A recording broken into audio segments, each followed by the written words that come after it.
Hi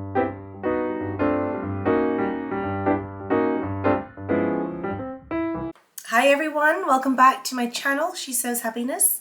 I'm Mary Ellen and I'm here to share my dressmaking journey with you. Now, if you've been here before, you will know that I have been sewing for a relatively short period of time. I only came to sewing during the lockdown in 2020, so I have less than 2 years experience. So please do not think that anything I say is gospel. However, I am here to share my tips and my techniques for becoming a better sewist. So I'm going to share with you today some things that I have learned from working with one of my favorite types of fabric, double gauze. Now, I use double gauze quite a lot, and every time I share a make that is being made from double gauze, I get a lot of questions about it, how to work with it, do I pre-wash it, can I iron it, so many different questions, more than any other fabric that I have used. So I thought I'll just make a video about it and answer those kinds of questions. And then it will be there if anyone else has those questions as well. So with spring coming in, I think we'll see a lot more double gauze for sale at our favorite fabric stores. And I don't know about you, but before I started sewing, double gauze was not something I ever thought about as a dressmaking fabric. For me, double gauze, which is interchangeably referred to as muslin or even baby cloth, was, as that name might suggest, something I associated with little people. Now there is a reason for that. It is incredibly soft, lightweight. It has these gorgeous little air pockets through it, which gives it a squishy texture, thereby making it perfect for children. But really it is a very versatile type of fabric and one that we can use in our handmade wardrobes. So it is important, because double gauze does have its own kind of properties, very particular characteristics, to learn how to care for it properly to make sure that it's going to last in your wardrobe, because after all, when we make our own clothes, we want them to last. We are trying to be more sustainable. We don't want to be putting things into our wardrobe that we have to throw out in a few months or a year's time. So do be aware, when sewing with double gauze, it is a fabric that will grow softer over time, so you do want to make sure it lasts and it doesn't wear too badly. So there are certain things to do to make sure you get the most out of it. I'm going to start with the key one, the one that I would stress for pretty much almost every fabric that I buy: pre-wash the fabric. I do get really frustrated when I see people who are like, should I pre-wash this or just go with it? Wash your fabric. For the sake of an extra couple of hours, it's not going to do you any harm. If you have to wait, you can get on with another project. I definitely would never skip on pre-washing my double gauze for dressmaking, because double gauze does shrink a lot more than some other fabrics are likely to do. And if you don't pre-wash it before you sew it, and you spend a lot of time getting the fit of that dress or that garment correct, you're going to be so disappointed whenever you wash it, because it's going to be unwearable. It's not going to be something you'll feel comfortable in or you'll feel proud to wear, because it will be very different to the garment that you created. So, you know, when you're dressmaking, always pre-wash. Now, saying that, I have to admit that if you're using double gauze for maybe like a quilting project or something like that, pre-washing may not actually be all that essential. In fact, pre-washing can sometimes make it harder to work with the fabric, because when you wash double gauze, it gets more crinkly, thereby making it harder to work with. So if you are using it, say, to make a baby quilt, you don't need to pre-wash it unless, and this is the difference. So if you're making a quilt and double gauze is creating both of the layers that you're sandwiching, then you're fine, because they'll both shrink obviously at the same rate. Now, if you're using double gauze on one layer and then maybe using cotton on the other, then you are going to have to pre-wash it, because both of those fabrics will shrink at a different rate, and you'll end up with something that was going to be so beautiful being worked, and really, if it was a gift or something like that, you're not going to want to share that. So always pre-wash your double gauze, so that you can avoid the distortion that will inevitably happen if you don't. When drying it, I think another thing to mention is the flatter that you can dry your double gauze, the better, because as I've suggested a moment ago, it does tend to get quite crinkly as it dries. So you don't want to give it the opportunity to get even more crinkly, okay? Ironing, it does, because it's 100% cotton, it does respond pretty well to steam. So don't be too worried about burning it or anything. It feels delicate, but actually it's quite robust. And as a natural fibre, it does respond well to the iron. However, when it comes to double gauze, you kind of have the choice as to whether you want to iron it or not. But do bear in mind that this is a choice that you have to make for the duration of that garment, not just while making it, but while wearing it. So I always iron my double gauze. That's just a rule because I prefer that look. If you prefer the crinkled look, you can make your garment with your double gauze being more crinkled.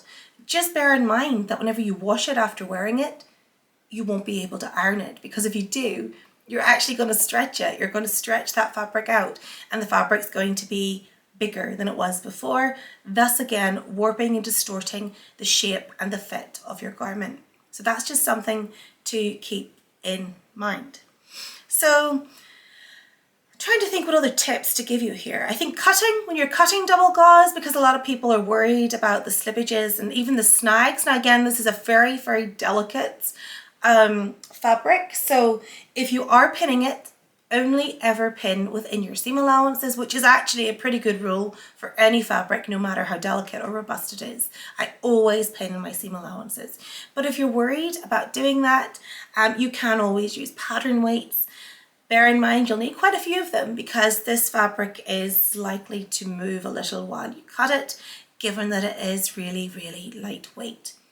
So yeah, just be careful about that. And if you're using pattern weights, probably a good combination would be to use your rotary blade. I personally use scissors for everything, but if you're not confident using them, a rotary blade will work perfectly. Okay, you get a good straight edge, which is what you're looking for. So, trying to think now, when I'm sewing with double gauze, what do I do? I'm thinking of the needles. So you want a good sharp needle. Again, you don't want it to snag or pull or for the thread to pull up either. So always, and I shouldn't need to tell you this, always use a new needle whenever you start a new project.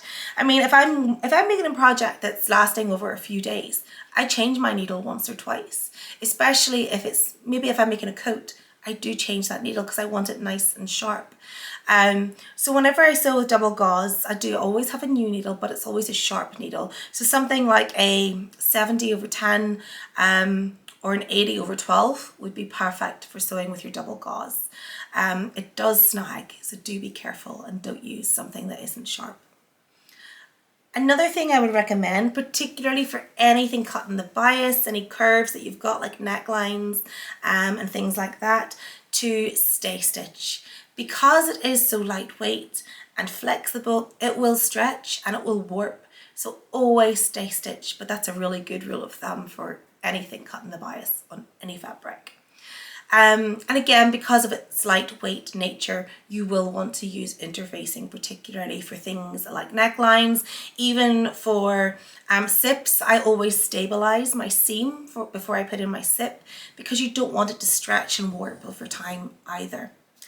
I'm trying to think anything else. I mean, I think if you're a beginner and you're a bit concerned about working with double gauze, you could use your walking foot, particularly if you're using it for quilting or something like that.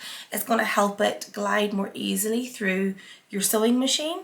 I personally have never needed it, but it's there. It's always an option if you're finding that the layers aren't staying together, because sometimes they're likely to move. Just switch over to a walking foot or change your needle if you haven't done that, and I'm sure you'll be okay. And another thing to remember, I mean, I generally will sew with a 2.5mm stitch for the majority of the fabrics I work with. When I work with double gauze, I sew with a slightly longer stitch, so something around 2.8 to 3mm would be perfect. I always forget to recommend that to people, but it makes a really big difference. So it does, just as you're feeding it through the machine. Again, because double gauze is likely to unravel, always finish your seams with your preferred method. For me, that's an overlocker, but for you, I mean, you might prefer French seams. You may just use your pinking shears. I don't actually recommend pinking shears for double gauze. Either French seam it, or use bias, or use your overlocker if you've got one. But yeah, I love double gauze. I mean, it's February, it's pretty cold outside, and I'm still wearing a double gauze dress. And if you're thinking, you know, what do I make with it? There's lots and lots of options you can make. So I'll share a couple of things that I have made with you here. So the first one that I'm wearing, and I'll pop pictures in, I've actually made this now in a black and a burgundy wine color. And this is my favorite pattern. It's the Sew Over It Marguerite dress. Now you'll see as well that the double gauze I'm using is the kind that has those gold speckled dots all over it. And that's another thing that I will warn you about while I'm here. So if you are using this type of double gauze and it has that metallic gold finish, it will melt if you press it with the iron. Always press in the reverse of the fabric.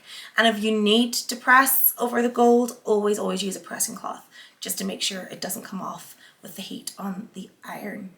Okay, so yes, I've made a black and a wine coloured Marguerite dress. And again, it's not a fabric that was ever recommended for this dress, but I think it works beautifully. And again, that's the thing, you don't always need to use whatever fabric you're told to use by the pattern designer.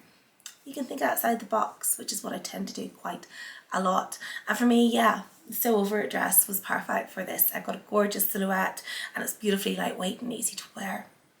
Another dress that I made from double gauze, and you can actually see I'm actually in the process of making this dress again, only this time it's in a Tencel Remy fabric, which is originally from the William Morris Co. And I bought it from Pigeon Wishes. They still have some in stock and it's beautiful, really easy to deal with, but I digress, as I always do. To get back to my point, the fringe dress is perfect for making double gauze. And again, if you're looking for something for summer, it's perfect. It's got little cuff sleeves. It's nice and loose and floaty. It has little ties on it. So again, you can make it as structured looking as you like at the waistline. I just think it's a really beautiful dress. And I'm going to pop a picture in for you so you can see the version I made. I made it in a mustardy gold yellow double gauze, again with the gold flecks, and this one I particularly love. I think the gold and the yellow works really, really well together.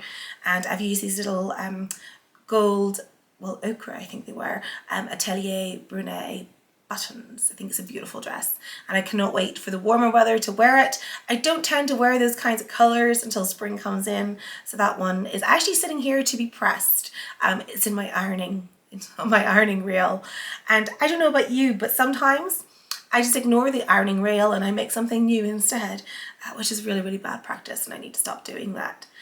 So yeah, those are a couple of options. Another option would be, and I haven't made it in double gauze yet, but I plan to, So Liberated's Hinterland dress. That would be a beautiful, beautiful choice for sewing with double gauze.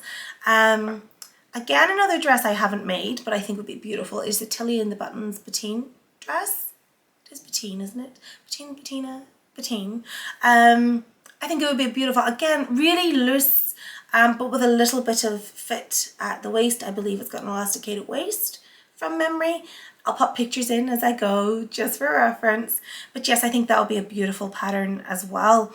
Another one that I love is the Hazel dress by Seamwork. Again, this is a dress I had bought and printed off last summer and just didn't get around to making in time. So that's at the top of my list for sewing up with double gauze when the good weather comes in as well.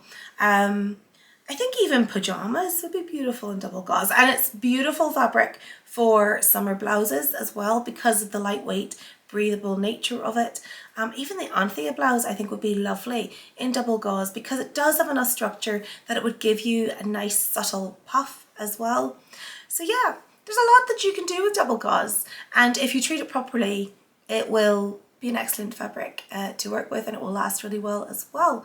So yeah, thank you so much for stopping by again, and if you're new here, hopefully you've enjoyed this video. If you have, I would love it if you would subscribe to the channel, and do let me know in the comments if you have been sewing with double gauze and what your favourite pattern recommendations would be, because I'm always willing to take a few suggestions myself.